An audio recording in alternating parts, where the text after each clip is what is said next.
डरो श्री राधे। मम पापन न डरो श्री राधे। मम पापन ना डरो श्री राधे। मम पापन न डरो श्री राधे। राधे राधे राधे राधे राधे राधे। जय जय जय श्री राधे। जय जय जय श्री राधे। जय जय जय श्री राधे। जय जय जय श्री राधे। राधे राधे राधे राधे राधे राधे राधे राधे। अब तो दया करो श्री राधे। अब तो दया करो श्री राधे। अब तो कृपा करो श्री राधे। अब तो कृपा करो श्री राधे। राधे राधे राधे राधे राधे राधे राधे राधे। राधे राधे राधे राधे राधे राधे राधे राधे। दयामयी राधे। दयामयी राधे। कृपामयी राधे। कृपामयी राधे। तू मेरी राधे। तू मेरी राधे। मैं तेरी राधे। मैं तेरी राधे। तू मेरी मैं तेरी राधे। तू मेरी मैं तेरी राधे। तू मेरी मैं तेरी राधे। तू मेरी राधे। तू मेरी राधे। तू मेरी राधे। मैं तेरी राधे।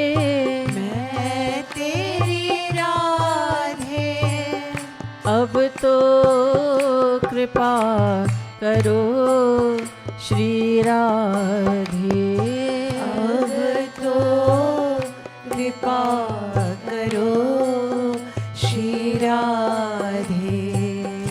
अब तो दया करो श्री राधे।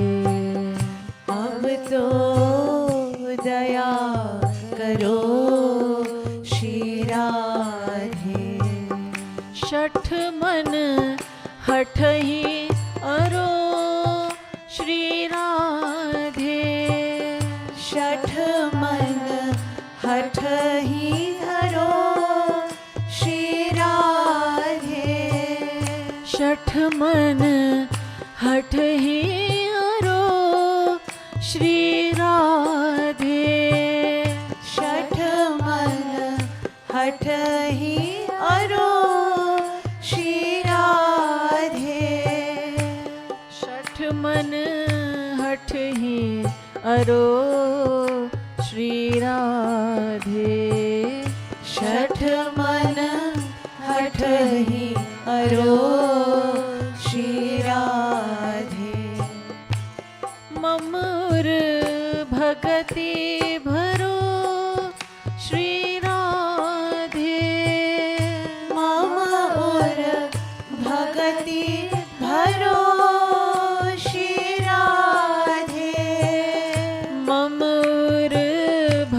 भगति भरो श्री राधे। मम उर भगति भरो श्री राधे। राधे राधे राधे राधे राधे राधे। जय जय जय श्री राधे। जय जय जय श्री राधे। जय जय जय श्री राधे। जय जय जय श्री राधे। राधे राधे राधे राधे राधे राधे राधे राधे। दयामयी राधे। दयामयी राधे। दयामयी राधे। दयामयी राधे। कृपामयी राधे। कृपामयी राधे। राधे राधे राधे राधे राधे राधे राधे राधे। माया तिमिर हरो श्री राधे। माया तिमिर हरो श्री राधे। माया तिमिर हरो श्री राधे। माया तिमिर हरो श्री राधे।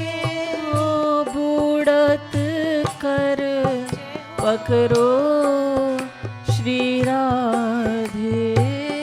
भूरत कर पकड़ो श्री राधे। बूढ़त कर पकड़ो श्री राधे। भूरत कर पकड़ो श्री राधे। चाह पद रति न तरो श्री राधे। चाह पद रति न तरो श्री राधे। चाह पद रति न तरो श्री राधे। चाह पद रति न तरो श्री राधे। हो अब जल नाव भरो श्री राधे। अब जल नाव भरो श्री राधे। अब जल नाव भरो श्री राधे। अब जल नाव भरो श्री राधे। अब जनी बेर करो श्री राधे। अब जनी बेर करो श्री राधे। अब जनी बेर करो श्री राधे। अब जनी बेर करो श्री राधे। ओ हाँ कृपाल तुम्हरो श्री राधे। हाँ कृपाल तुम्हरो श्री राधे। हाँ कृपाल तुम्हरो श्री राधे। हाँ कृपाल तुम्हरो श्री राधे। हाँ कृपाल तुम्हरो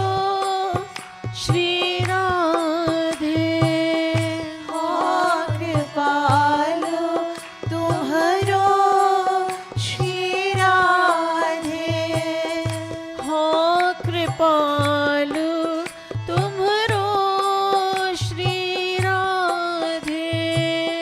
हाँ कृपालु तुम्हरो श्री राधे।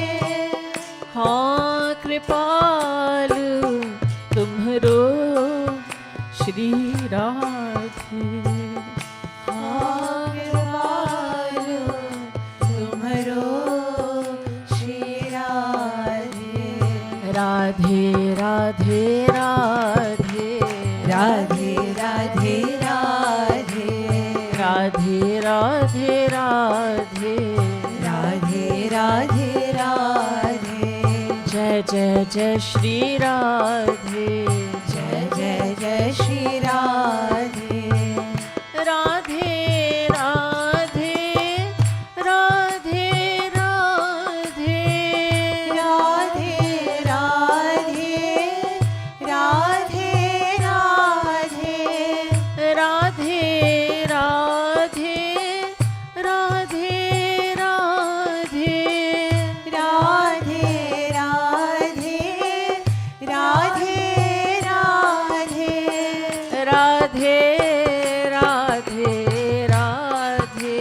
राधे राधे राधे राधे राधे राधे राधे।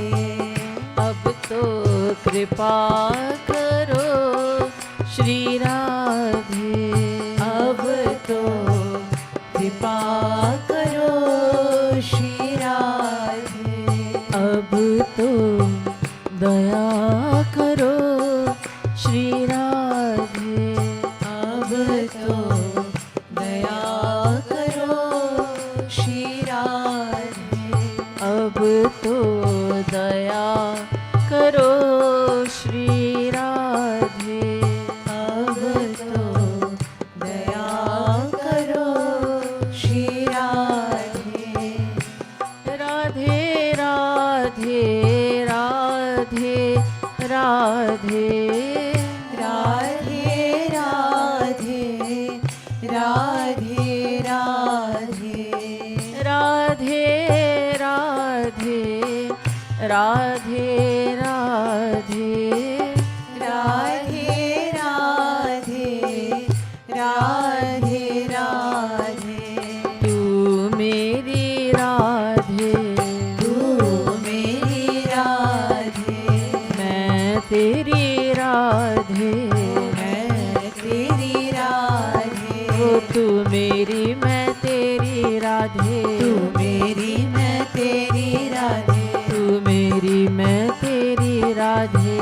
मेरी मैं तेरी राधे। तू मेरी राधे।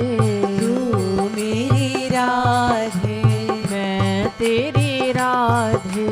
मैं तेरी राधे। मैं तेरी राधे। मैं तेरी राधे। तू मेरी मैं तेरी राधे। तू मेरी मैं तेरी राधे। तू मेरी मैं तेरी राधे। तू मेरी मैं तेरी राधे। मैं तेरी राधे। मैं तेरी राधे। तू मेरी राधे। तू मेरी राधे। ओ तू मेरी मैं तेरी राधे। तू मेरी मैं तेरी राधे। तू मेरी मैं तेरी राधे। तू मेरी मैं तेरी राधे। ओ अब तो दया करो श्री राधे। अब तो दया करो श्री राधे। अब तो दया करो श्री राधे। अब तो दया करो श्री राधे। करुणामयी राधा रानी की जय। करुणामयी राधा रानी की जय।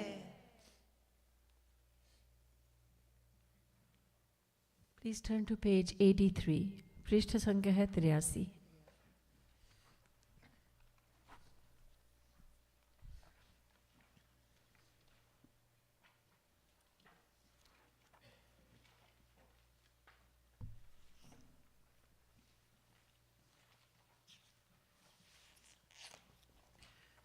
bottom of the page, Madhur Dhuni Murali Bajavat Kan.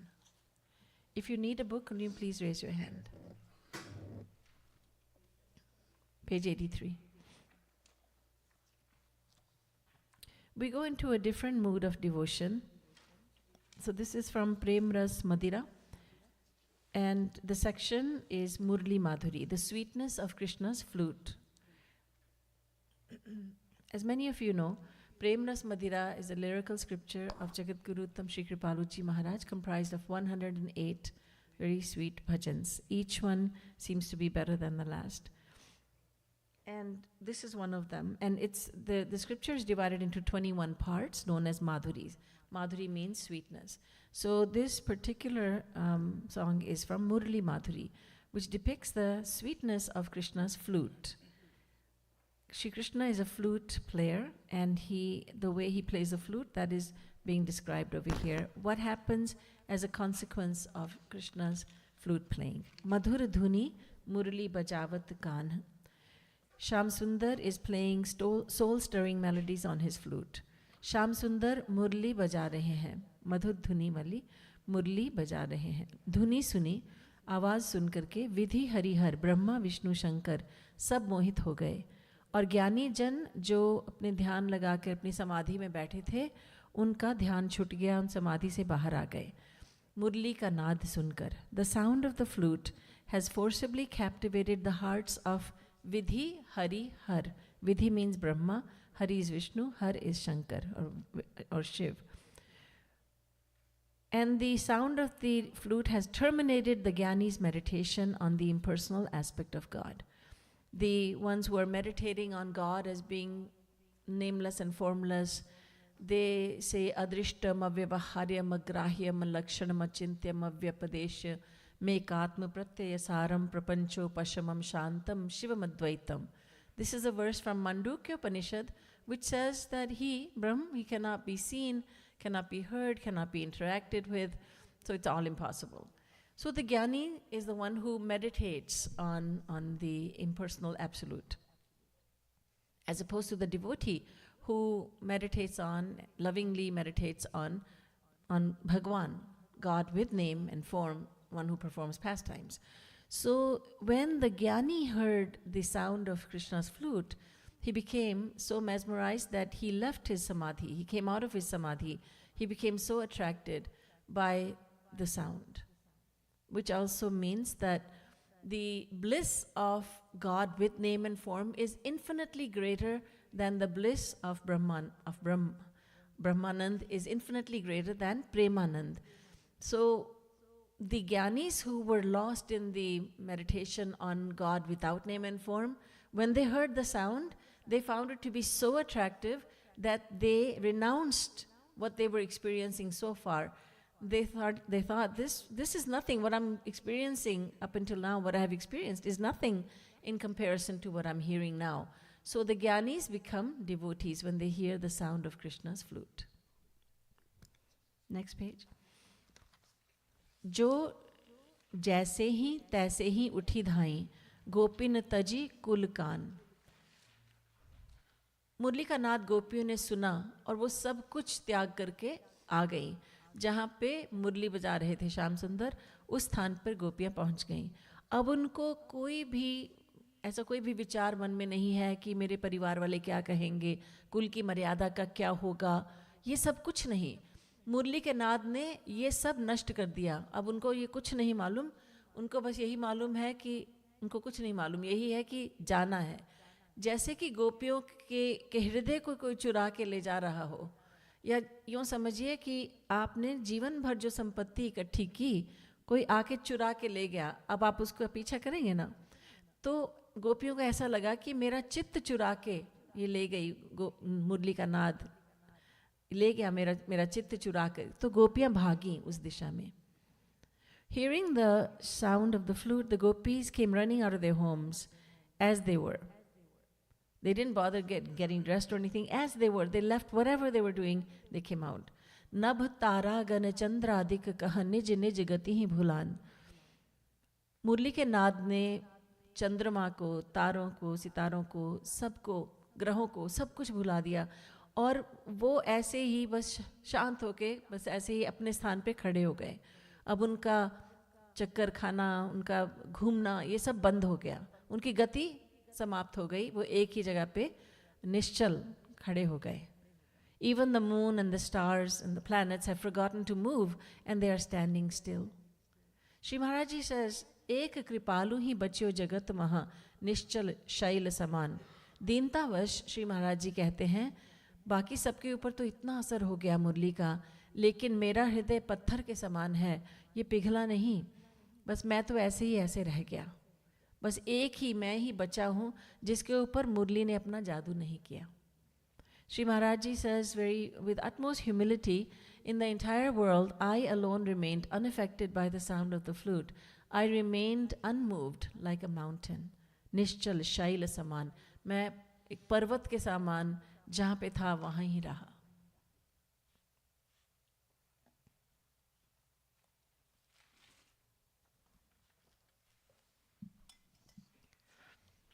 I will remind you that we sing these bhajans and kirtans not because we like singing, and we do, but who doesn't like music?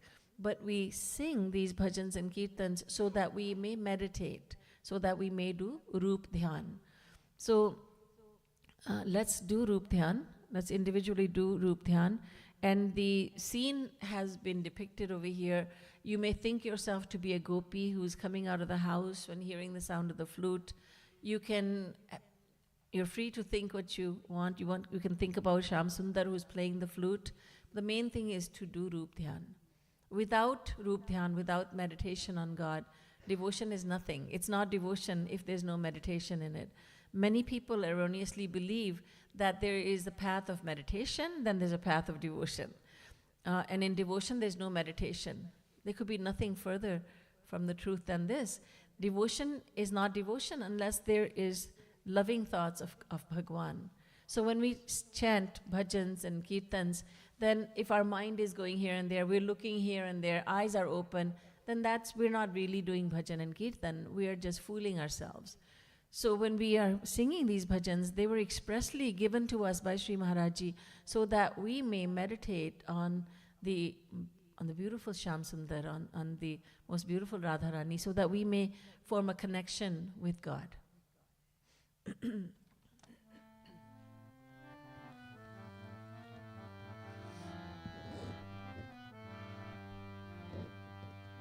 Murli bajawat kanha madhur dhuni. Murli bajawat kanha madhur dhuni. Murli bajawat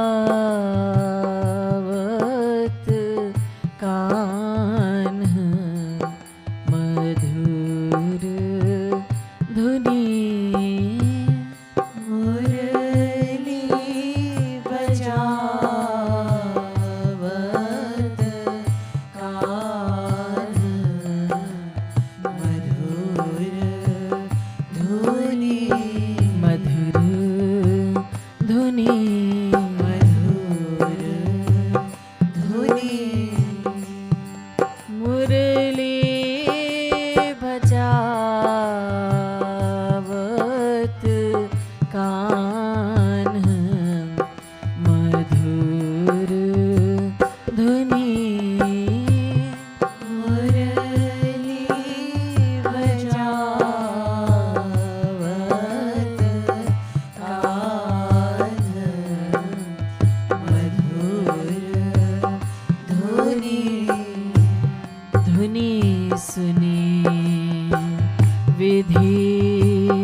Kanh मधुर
बच्यो जगत महा एक कृपालु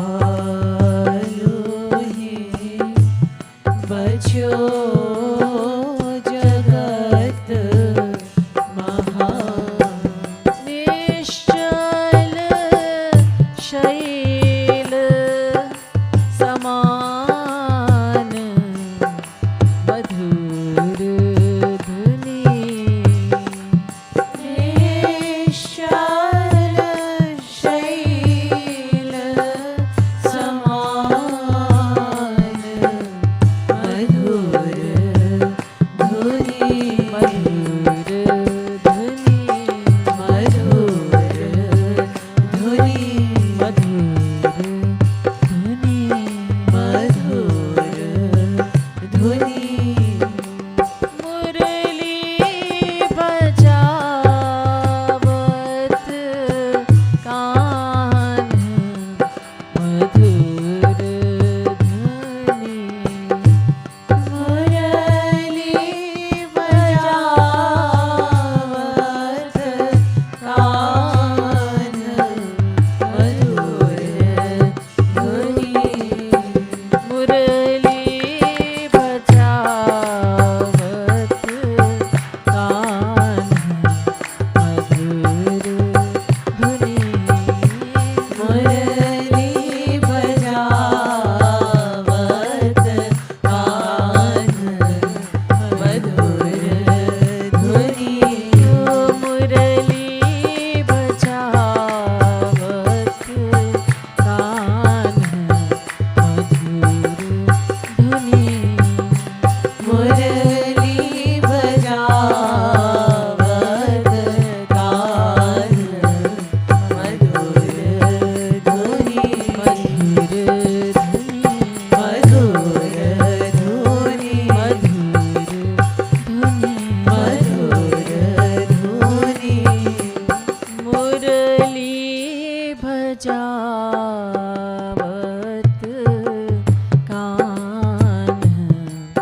मधुर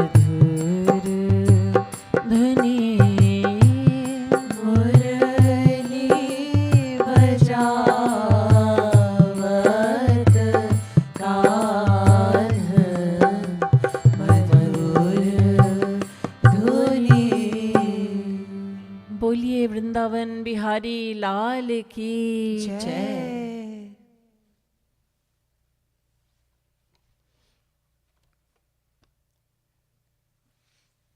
Shri Krishna plays the flute, but he attracts only few people. So we ask, I must have been there when Shri Krishna was in Vrindavan, when he played the flute. I'm sure I was there too.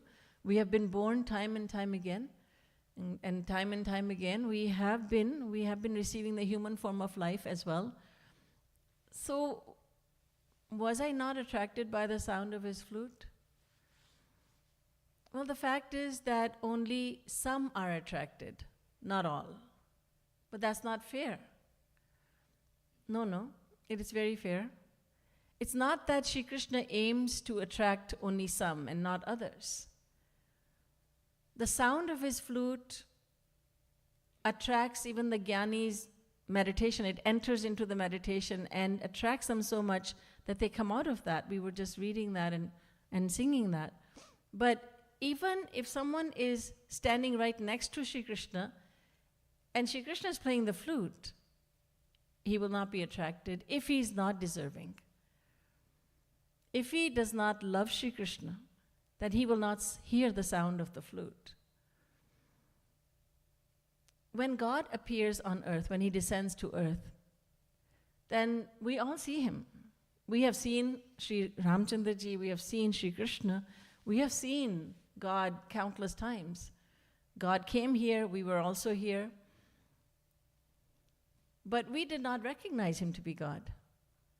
In the Bhagavad, it is said, Mallanam shaninninam naravara srinam smaro murtiman gopanam swajano satam kshitibhujam shasta swapitro shishu mrityurbhojapater virad vidusham tattvam param yoginam vrishninam paradevateti vidito rangang sagatah sagrajah. When Sri Krishna and Balaram appeared in the amphitheater of Kans, they had gone to Mathura upon Kans's invitation, and Kans had only one agenda, and that was to kill Sri Krishna. So when they appeared in the amphitheater, there were thousands and thousands of people who saw them, who had their darshan. But everyone saw Sri Krishna differently. There were elderly ladies who were sitting there. When they saw Sri Krishna, they thought he was a little child who needed their protection. Young ladies looked upon him, and he was the most beautiful, the most handsome, and they immediately desired him as their beloved. The unruly kings, when they saw him as their death personified. They saw him as Yamraj. They became afraid. The devotees saw him as their Lord. The yogis saw him as Paramatma.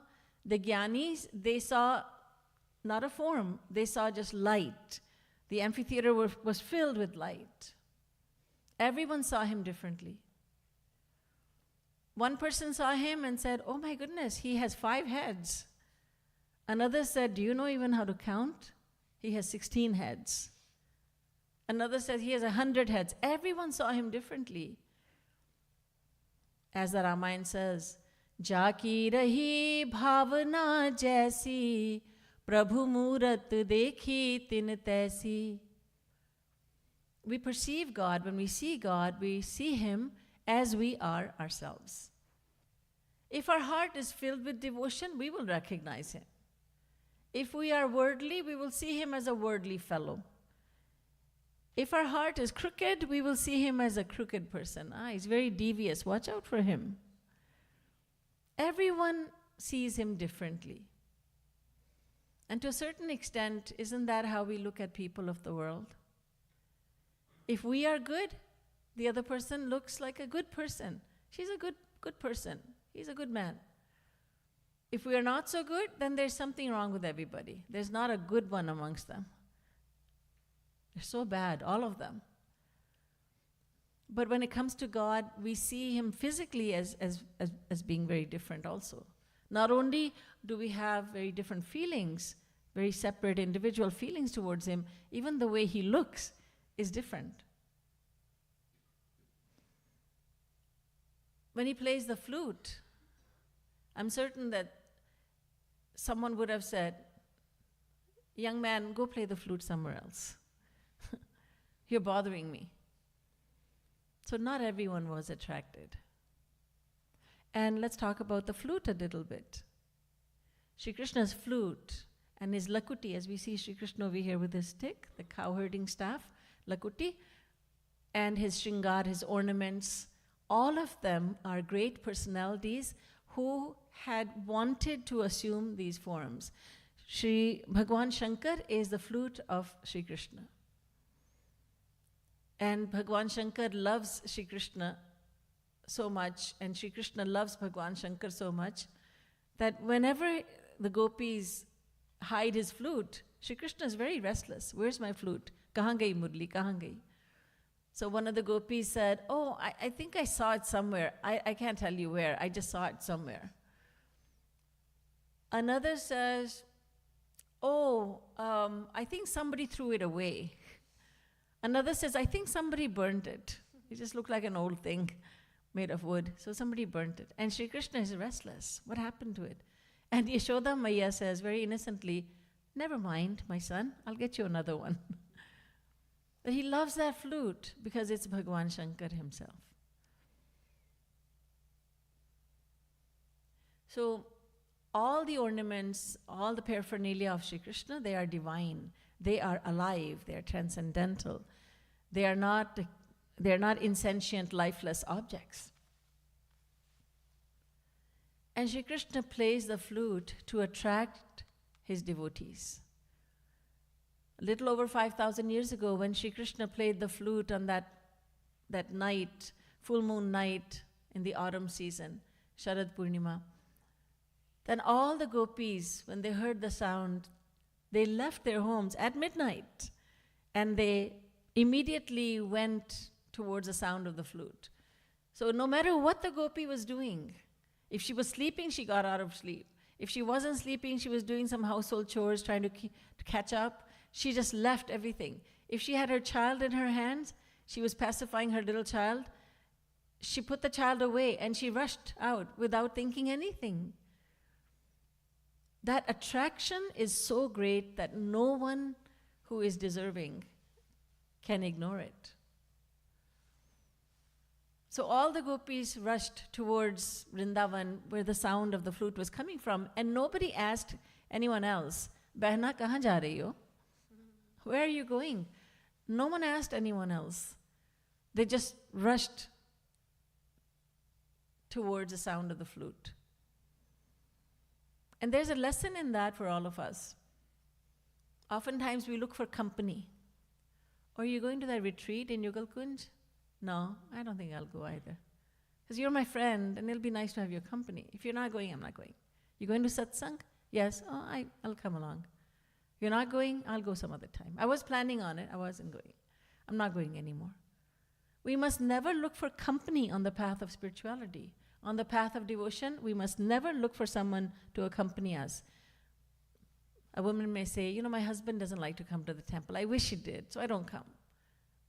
Don't look for company. The husband says, my wife doesn't believe in God, unfortunately. But it's okay, you just come. This is a path that we must need to walk on all alone. There's a very nice song that, a part of which I'd like to share with you. And it's so beautiful that I got a very nice lesson from that. Koi chale, chale, na chale, hum to chal pade, manzil ki jisko dhun ho, use kaarwan se kya. One who wants to reach the destination does not look for a caravan, doesn't look for company on the path. I wish somebody was with me. I hear that so many times. I wish my kids would come. I wish my parents would come. I wish my wife, I wish my husband. Stop wishing. Because everyone is an individual. God is not going to judge us collectively as a family. Okay, you family unit, did you do devotion? No. Each and every one of us is going to answer to God individually. So the gopis all rushed towards the spot where Sri Krishna was playing the flute. And they heard the flute. But their husbands did not hear it. The husband does not know the wife has left. Such is the nature of the flute. And how can anyone explain to us what that sound is like? We will know only when we hear it. That's it. Only when we hear it, only when we are attracted by it, we will know what the sound is like. Saints, merciful saints, give us an idea, but they cannot make us experience that. To get the experience, we will need to practice devotion. We will need to do what we are doing. We need to do Rup Dhyan. We need to increase our yearning to see Shyam Sundar and to hear the sound of the flute. So Sri Maharaji says, Murali bajavat kanh madhur dhuni. Everyone, Vidhi, Harihar, Brahma, Vishnu, Shankar are attracted. And the Gyanis come out of their meditational trance, their samadhi. And this tells us about the nectar of God with name and form. We should not think that although God is one, yet he has three different aspects. One is Brahma, one is Paramatma, one is Bhagwan. Brahma is nameless and formless aspect of God. Paramatma is the very intimidating, godly aspect of God, I like to say, where God is being God, Mahavishnu. And whereas Bhagwan is the very loving and most attractive form of aspect of God. When God comes down to earth, literally and figuratively also, he comes down to our level. And now we are able to love him as our loving master, Lord and Master, as our very own friend, as our child, and as our beloved. These 4 relationships we can easily then form with him, because he has come to this earth and we know about his pastimes and we know about his mischievous nature and all that. So we can form these relationships with him. So many people say, well, what difference does it make? You choose Brahma, Paramatma, or Bhagwan. Oh, it makes a huge difference. When you meditate on Brahma, what are you meditating on? I'm meditating on nothingness. Seriously? You're able to do that? Well, don't ask me that. Actually, I'm not able to meditate on nothingness. Our mind is not able to meditate on nothingness. We need some sort of form. So the Gyanis, the impersonalists, they meditate on Brahma in the form of light. So they give Brahma a form that is light. So there's something to meditate on. Brahma Jyoti. Paramatma is very intimidating, frightening. We think, well, he's so great, he's so high, so great, I'm so low. There's no match. I don't dare to go near him. But Bhagwan is extremely approachable, very approachable. We can have the closest experience of God when we meditate on Bhagwan aspect of God. Because now there is the loving God who is our child, our friend, beloved, everything in one. Ramakrishna Paramhans described it like this. He said, let's say you're going to a village fair. There is a fair going on in the village, and you're at quite a distance from it. You're walking towards that. And so you hear very faint sounds. You don't see anything. You hear very faint sound. And then you get closer, then you can hear the sounds even more clearly, and you can see some hazy silhouettes. When you get very close to the fair, then you can see everyone very, very clearly. You say, oh, there's my friend. Oh, those are my friends over there. Oh, that's my cousin. You can see everybody. You can see all the rides. You can see all the sweets and everything being sold over there. You can see everything clearly. So first, when you are at a distance, a great distance from the fair, you could only hear a little bit of what was going on there. That is the Brahma aspect. Then you got closer, and you could see silhouettes and so on, but not very clearly, the shapes and so on. And you could hear something more, but that is a Paramatma aspect. But when you can see everything clearly, and you can now inhale the fragrances, and you say, I want to eat that puri, the kachori. I want to get that. Then that is a Bhagwan aspect. You have the closest experience, the most personal experience of God through the aspect of Bhagwan. So Bhagwan Shri Krishna descends to earth because he is merciful. Mukhyam tasyahi karunyam, Shandilya Sutra. Mukhyam tasyahi karunyam. He is filled with karuna, compassion. He is infinitely merciful, and that is why he descends to earth. And he does everything to attract us. But if we say, no, I don't want to be attracted by you, I'm attracted by your creation, then Shri Krishna, even he has to give up. He cannot say, well, I will force you to have an experience. He cannot do that. When we are lost in the world, we are sitting in the mandir, but our mind is with family members. Mind is on the daily problems, struggles. If we refuse to be attracted by him, what can he do? Saints come and they give us so much material so that we may fall in love with him. And the bhajans in this book, they're just a tip of the iceberg. This is just a few that I have put in these 2 books that we use. There's so much more that Jagat Guru Uttam Shri Kripaluji Maharaj has given to us, to the whole world. Here, use these resources. And he has given us the melodies also. The melodies that we're singing these bhajans in, they're all the gift of Shri Maharajji.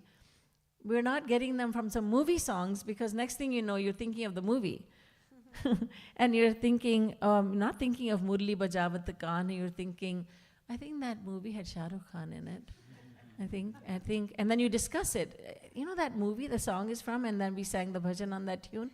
Isn't it that movie? And your friend goes, no, it wasn't that. It was another one. I can't put my finger on it. It was another one. And then you're just lost in that. And there's no thought of God. There's no thought of flute or the flute player. It's just Shah Rukh Khan and Kajol and all that. Other movie stars, Bollywood comes into mind. Shri Maharaji made sure we don't do that.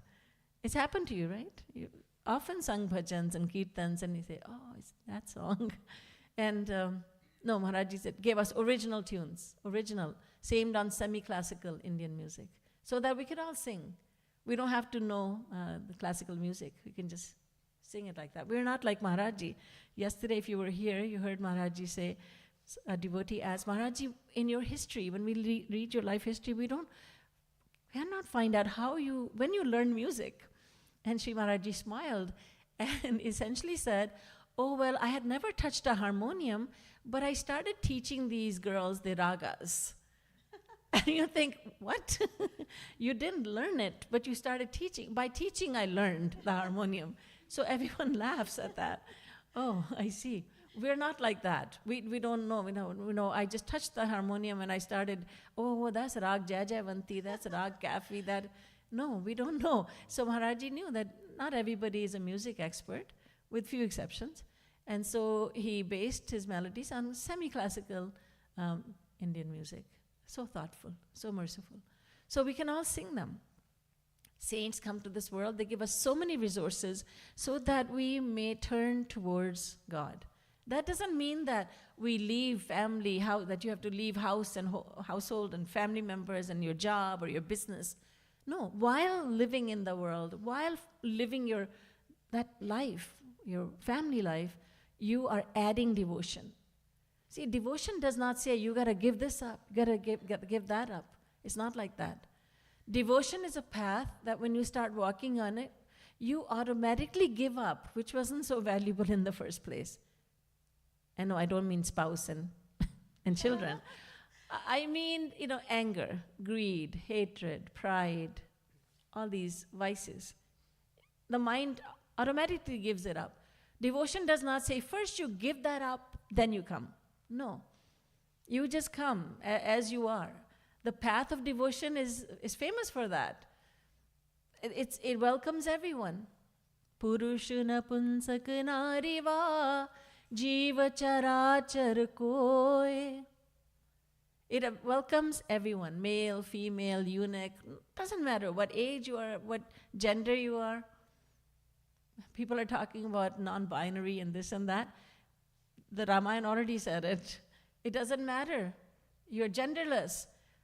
It doesn't matter. You can still practice devotion. Devotion welcomes everyone with open arms. So devotion is for everyone. And every other path needs devotion. So you can walk on another path and waste a lot of time. Eventually you have to come to devotion. So why not start with devotion in the first place? Why not start off where you're going to end up anyway? Why not start off with that? So Sri Krishna plays his flute, and the deserving ones, the ones who want to be attracted by him, become very attracted. And the rest, we are not attracted. Sri Maharaji has written for himself, but only out of humility. The last line, Ek kripalu hi bachyo jagat mahanischal shaila saman. But actually this applies to us, doesn't it? That I remained unaffected by the sound of the flute. Maybe we were the kind of people who said to him, hey little boy, go play your flute somewhere else. Right? Because we were bothered by it. We didn't hear the beautiful sound. We heard an annoying sound. Please take that away. Take some lessons. We might have said. So in order to see God as God, we need to have divine eyes. In order to hear the sound of Krishna's voice, the sound of his flute, we need divine ears. In order to think of him, we need a divine mind. In order to think of him as he is. But until then, we are given a huge concession. Shri Krishna says, Yena kena prakarena manah Krishne niveshayet. Yena kena pyupayena manah Krishne niveshayet. These two very similar verses from two different scriptures, one from Bhagavad, one from Bhakti Rasamrit Sindhu, say the same thing. And that is, Bhagwan says, don't matter, it doesn't matter how you think of me. Just think of me. Just do Rup Dhyan. And I will give you the fruits of your labor. I will give you the fruits of the attempts you make. What if somebody says, I have a very poor imagination. When I think of Sri Krishna, I just think of like a stick figure. That's wrong, isn't it? Sri Krishna says, no. No. You can think of me any which way, but just keep the feeling that I am thinking of Sri Krishna. He's divine. He's my own. And I love him more than anything else. I love him more than life. And Sri Krishna says, I will accept your meditation and I will appear before you.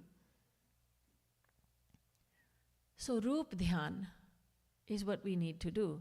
Shri Maharaji has said millions of times, Rup Dhyan is the first word in devotion and it is the final word in devotion. Rup Dhyan. Scriptures tell us about so many different practices of devotion. Shravanam, Kirtanam, Vishnu, Smaranam, Pada Sevanam, Archanam, Vandanam, Dasyam, Sakhyam, Atma Nivedanam. Mainly the ones that gained most popularity are the 9 methods, 9 practices. Hearing the glory of God, chanting the glory of God, meditating on God, doing archana, doing vandana, serving the lotus feet of God and Guru, loving him as a friend, offering everything to him. So all in all, there are Navadha Bhakti, 9 types of devotion. But 3 have gained more popularity than the other 6. And those are Shravanam, Kirtanam, Dhyanam. And out of these 3, when the disciple asks the Guru, can I just do one? The Guru will always say, the one you should do is Smaranam. That is what Shri Maharaji has said, Rup Dhyan.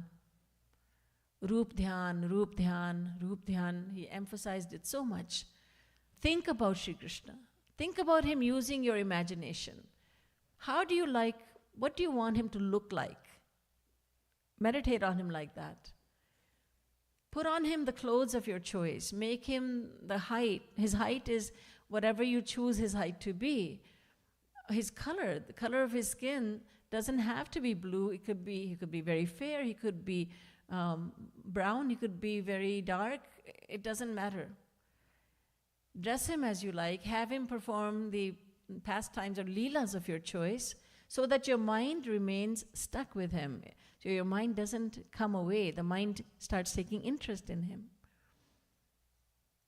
And as we do Rup Dhyan, then with the Guru's grace, with the divine Guru, his grace, then the mind gets filled up with Swarup Shakti. Little by little, Swarup Shakti comes in. And the more Rup Dhyan we do, the more diligently we do it, more Swarup Shakti comes into the mind. And when we become fully absorbed in Shri Krishna, when we are doing Rup Dhyan and it just seems like he's standing right in front and the mind doesn't have to be forced to meditate on him, then the heart falls in love with him, then the Guru gives complete Swarup Shakti and then God realization happens. Then we can hear the sound of Krishna's flute. Then we can behold his infinite beauty that we only hear about. And we think, I don't have that experience. How beautiful must he be? I have no experience. Jagat Guru Uttam Shri Kripaluji Maharaj, our beloved Gurudev, have given us such detailed description of Shri Krishna that I can say with 100% surety that no one to date has given that much detail. No one. It's amazing. Many years back, I go back to the 80s, Shri Maharaji was sitting in the Angan, or the early 90s. Shri Maharaji was sitting in the Angan in his birthplace, which is now called Kripalu Dham, Mangar. I have shared with you many times that the Uttar Pradesh government has named Shri Maharaji's village Instead of Mangad, it's called Kripalu Dham Mangad, to honor Shri Maharaji. So when Shri Maharaji used to sit in the Angan, one day he spontaneously started giving us details of Shri Krishna's beauty. And I am not exaggerating when I say that each and every one of us who was there, and in those days there may be like 30, 40 of us, that's it, over there, and we're just looking at Shri Maharaji. Our eyes are wide open. We're not able to look away, and there's so much description given, so many intricate details that we were just mesmerized by all that explanation. And then at the end of everything, as Shri Maharaji often did, he just laughed and he said, well, it's not like I've seen him. That's my imagination that I'm sharing with you. And we would all laugh when we'd hear that. Like such detail, amazing detail. And then Shri Maharaji would say, Tukka lag gaya, main to tukke se bol raha hu. So, Roop Dhyan is what we need to do. We need to make all the efforts in just thinking about Shri Krishna. When the mind goes away to the world, and it invariably does, then we must take we must take Shri Krishna to wherever the mind is. We must not bring the mind back to Shri Krishna. Doesn't work so well. Shri Maharaji just switched it up, and it has made all the difference in so many lives of devotees. You would just take Shri Krishna to where the mind is. And in this way, if we keep on working, then our merciful Guru is giving us the fruits of our practice, and God and Guru are always with us. They only look at effort, that is all. In the world, you cannot say, I have succeeded because of my effort, or I have failed despite my efforts, and I don't understand why I failed. I made so much effort. In the world, if you wish to receive success in whatever field, effort alone is not enough. Destiny also comes in. Yes, you worked so hard, you became so well educated, but you don't have a job. Or you're working for someone who is illiterate. He's giving you some money, but he has 100 times more money than you, but you are so much more educated. So how did this happen? You made so many efforts, but destiny has to be there also. But when it comes to the area of God, devotion, all you need is effort. That's it. You don't have to lift a finger. You just have to think. That's all. And success will be yours. It's not a possibility. It is a surety. It's not like, oh, maybe I will succeed, maybe I won't. No, you will surely succeed. Because God and Guru make a promise to us. Jo tu dhave ek pag, to main dhaun 60. Jo tu karro kaath, to main lohe ki laat. If you take one step towards me, I shall run 60 steps to meet you. How wonderful this promise is. And God always keeps his promises. He says, you make a little effort to come to me, I will grace you so much. I will run 60 steps to meet you. So when we continue to do Roop Dhyan, then one day we will surely hear the sound of Shri Krishna's divine flute. Until then, we will have to imagine it. We will have to do Roop Dhyan on it. बोलिए मुरली मनोहर की जय, वंशी वाले की जय. जय जय श्री राधे, जय जय श्री राधे, जय जय श्री राधे.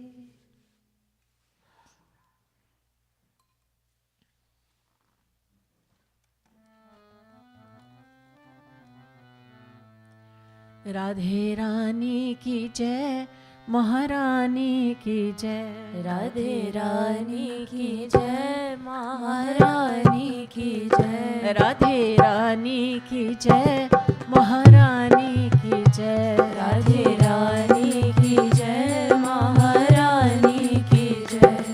बोलो बरसाने वारी की जय जय जय. बोलो बरसाने वाली की जय जय जय. बोलो बरसाने वारी की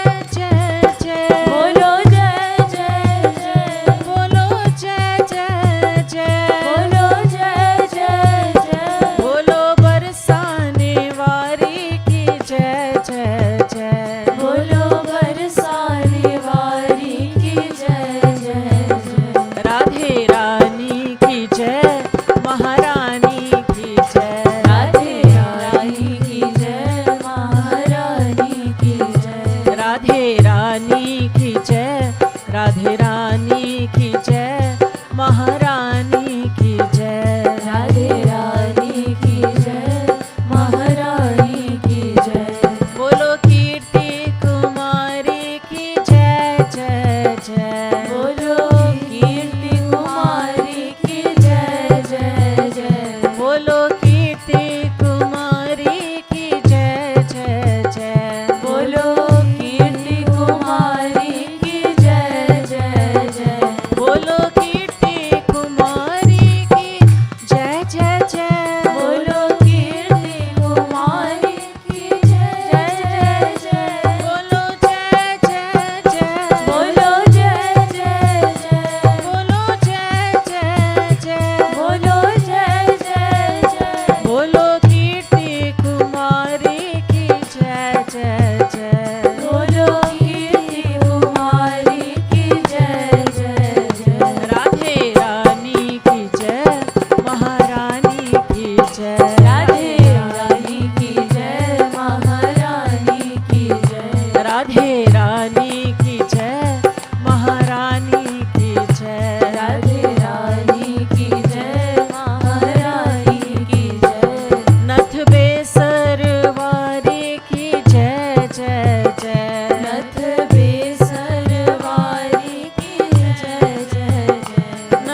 बोलिए राधा रानी महारानी की जय।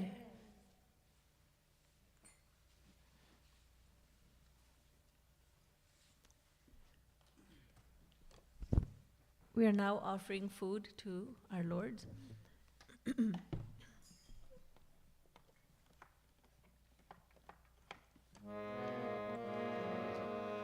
अब ना और तरसाओ रसिया, आओ भोग लगाओ रसिया। अब ना और तरसाओ रसिया, आओ भोग लगाओ रसिया। शाम आओ भोग लगाओ रसिया।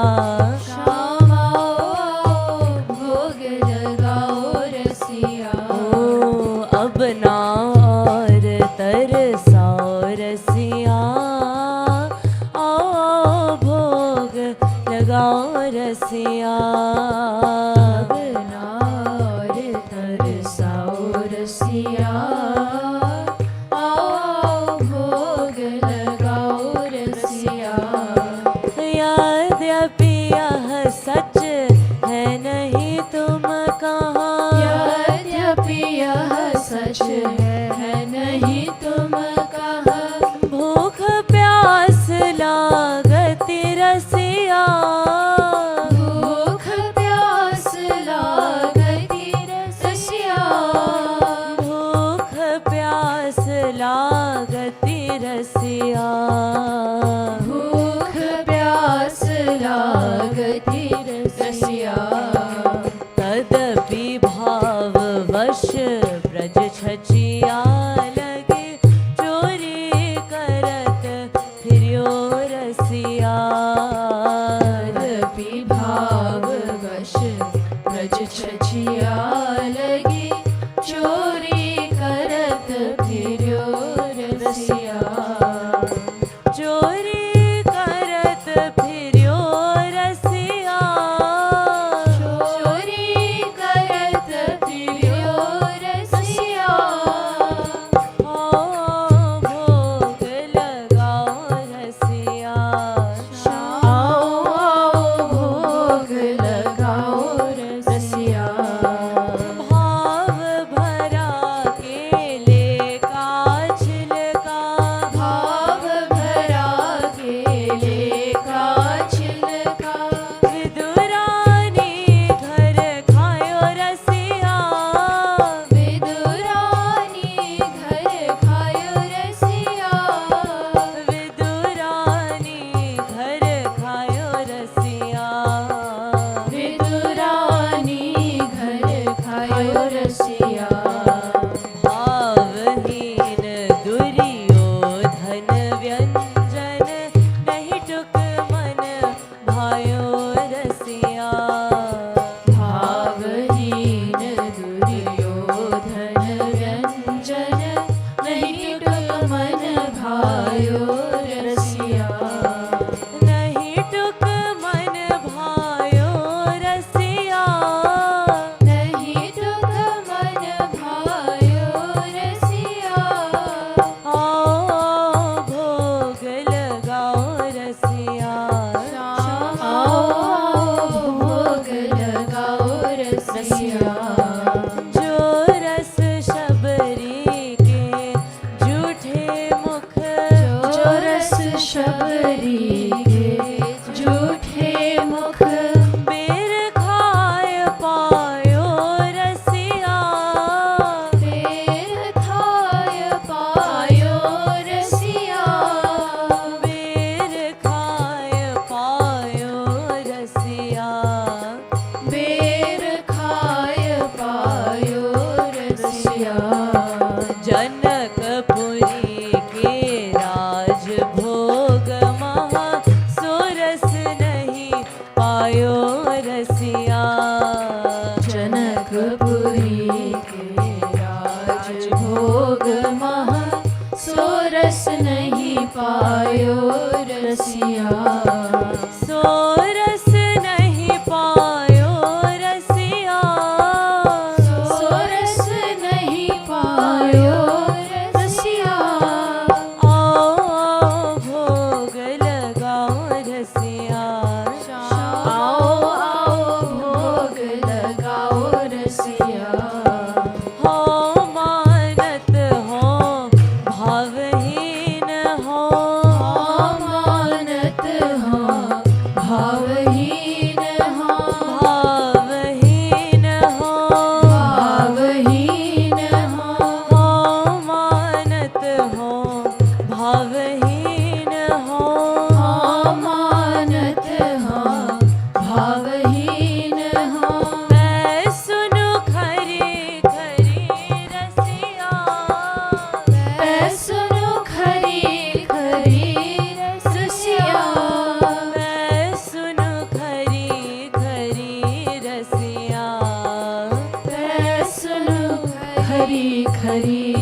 रसिया ओ कत कृपालु पय पियो पूत नहीं याते अब आ जाओ रसिया तत् कृपालु पय पियो पूत नहीं याते अब आ जाओ रसिया याते अब आ जाओ रसिया याते अब आ जाओ रसिया रसिया हो रसिया मेरे मन बसिया रसिया हो रसिया मेरे मन बसिया रसिया हो रसिया मेरे मन बसिया रसिया हो रसिया मेरे मन बसिया रसिया हो रसिया मेरे मन बसिया रसिया हो रसिया मेरे मन बसिया आओ रसिया भोग लगाओ रसिया आओ रसिया भोग लगाओ रसिया आओ रसिया भोग लगाओ रसिया आओ रसिया भोग लगाओ रसिया रसिया हो रसिया मेरे मन बसिया रसिया हो रसिया मेरे मन बसिया आओ भोग लगाओ रसिया आओ भोग लगाओ रसिया ओ अब नार तरसाओ रसिया आओ भोग लगाओ रसिया अब नार तरसाओ रसिया आओ आओ भोग लगाओ रसिया शाम आओ भोग लगाओ रसिया आओ भोग लगाओ रसिया शाम रसिया की जय Radhe Radhe, a very warm welcome to everyone here in Yugal Kunj. Our devotional retreat has begun already this past Thursday on the day of Thanksgiving and will continue till January 1st, 2024.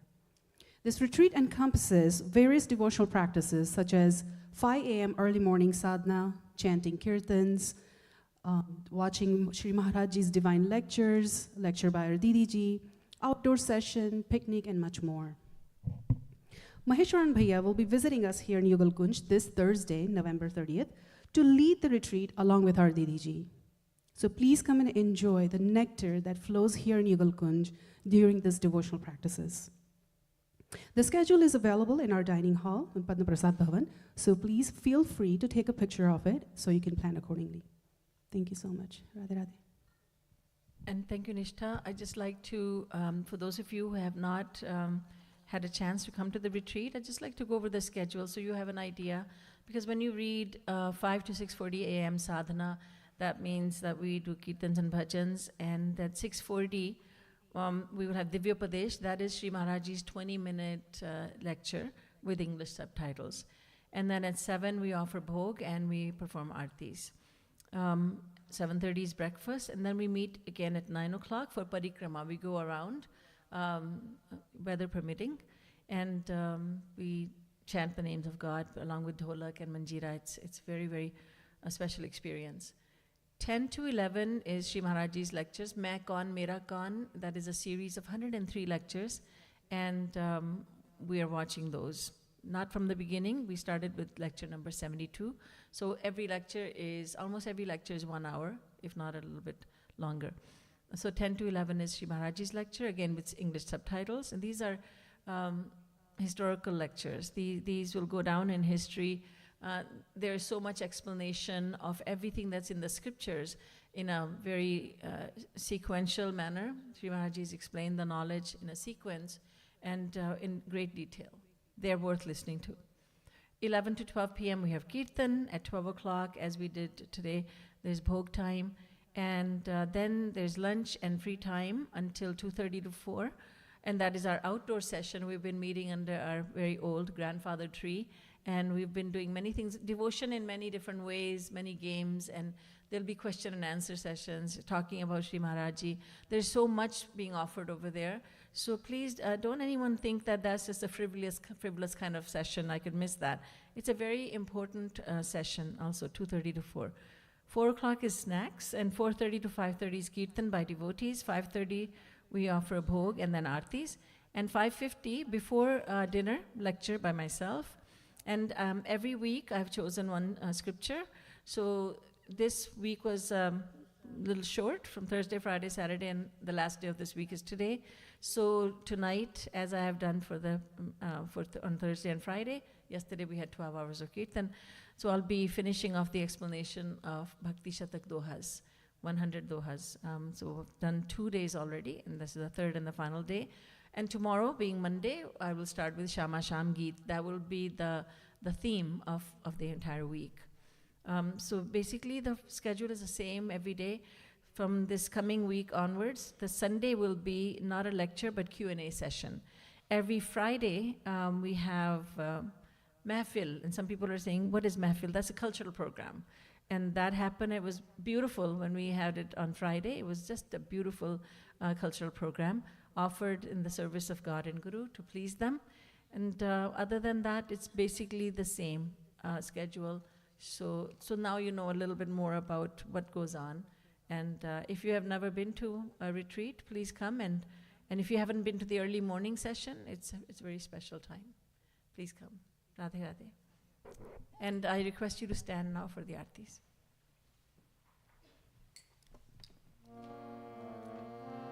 And everyone is welcome to come up and do Aarti. You can take turns. You can be in a lineup. आरती प्रीतम प्यारी की बनवारी नथवारी की आरती प्रीतम प्यारी की बनवारी नथवारी की दोहन सिर कनक मुकुट झलके दोहन श्रुति कुंडल भल हर के दोहन के जसीले बैन रसीले नैन गसीले सैन दुहन मैनन मनहारी की बनवारी नथवारी की आरती प्रीतम प्यारी की बनवारी नथवारी दोहन दृग चितवनी परवारी दोहन लट लट कनी छवि न्यारी दोहन हो मट कनी अति प्यारी रसन मुख पान हसन मुस्कान दर्शन नमकान दोहन बेसर छवि न्यारी की बनवारी नथवारी आरती प्रीतम प्यारी की बनवारी नथवारी की एक उर पीतांबर बहरे एक उर नीलांबर लहरे दोहन उर मोतिन छहरे कंकनन खनक किंकिनिन झनक नूपुरन भनक दुहन रुन जुन धुनि प्यारी की बनवारी नथवारी की आरती प्रीतम प्यारी की बनवारी नथवारी एक सिर और मुकुट राजे एक सिर चुनरी छवि छाजे दोहन सिर निर्छे भल राजे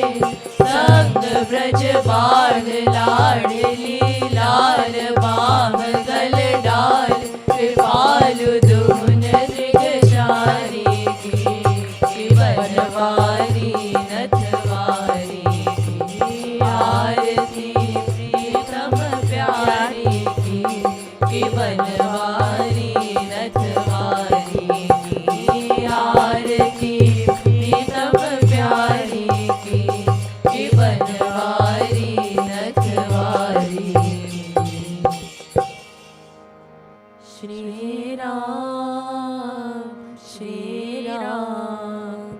श्री रामचंद्र कृपालु भज मन हरण भव भय दारुणम् नव कंज लोचन कंज मुख कर कंज पद कंजारुणम् श्रीराम श्रीराम कंदर्प अगणित अमित छवि नील नीरद सुंदरम पटपीत मानहु तड़ित रुचि शुचि नौमि जनक सुतावरम पटपीत मानहु तड़ित रुचि शुचि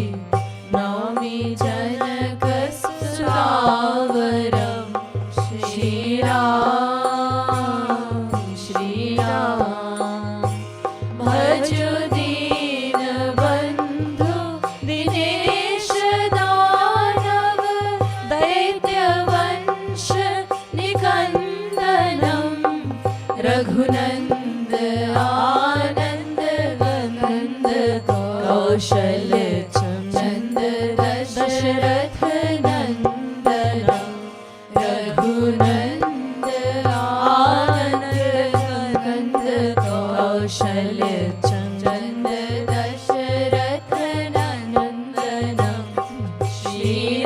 श्रीराम श्रीराम सिर मुकुट कुंडल तिलक चारु उदार अंग विभूषणम् आजानुभुज शरचाप धर संग्राम जित खर दूषणम् आजानुभुज शरचाप धर संग्राम जित खर दूषणम् श्रीराम श्रीराम इति वदति तुलसीदास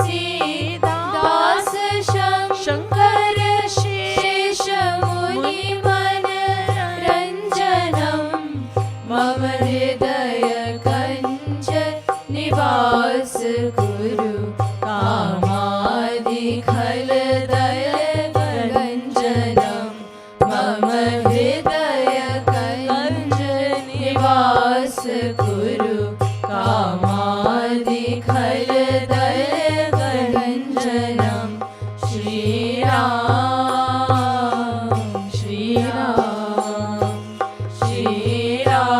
श्रीरामचंद्र कृपालु भज मन हरण भव भय दारुणम् नव कंज लोचन कंज मुख कर कंज पद कंजारुणम् श्रीराम श्रीराम श्रीराम श्रीराम बोलिए लाडली लाल की जय, सियावर रामचंद्र की जय, पवन सुत हनुमान की जय, श्रीमद सद्गुरु सरकार की जय, श्री कृपालु धाम की जय, श्री युगल कुंज की जय। जय जय श्री राधे, जय जय श्री राधे, जय जय श्री राधे।